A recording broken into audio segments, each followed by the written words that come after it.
ভগ্নস্তূপার mega দুর্নীতির জঞ্জাল পেরিয়ে রাষ্ট্র পুনর্গঠনের ঐতিহাসিক 180 দিন পূর্ণ করল প্রধানমন্ত্রী তারেক রহমানের নেতৃত্বাধীন সরকার।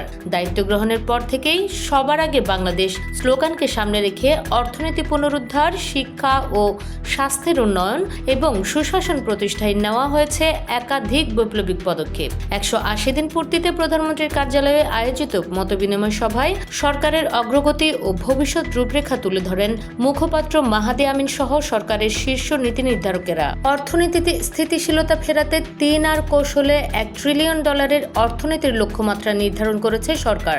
নিত্য প্রয়োজনীয় 61টি পণ্যে কর প্রত্যাহার এবং ফ্লোর প্রাইস তুলে দিয়ে চাঙ্গা করা হয়েছে পুঁজিবাজার।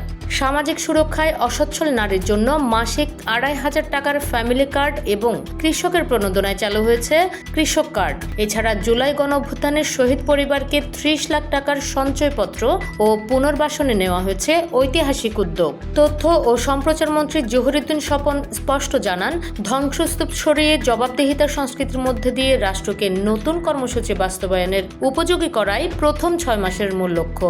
প্রধানমন্ত্রীর রাজনৈতিক উপদেষ্টা রুহুল কবির রিজভী ও জনপ্রশাসন উপদেষ্টা ইসমাইল জবিউল্লাহ জানান, ভিআইপি সংস্কৃতি ভেঙে সাধারণ মানুষের সরকার গড়ে তুলতে খুব শীঘ্রই জনপ্রশাসন সংস্কার কমিশন গঠন করা হচ্ছে। নিউজ ডেস্ক, খোলা কাগজ, ঢাকা।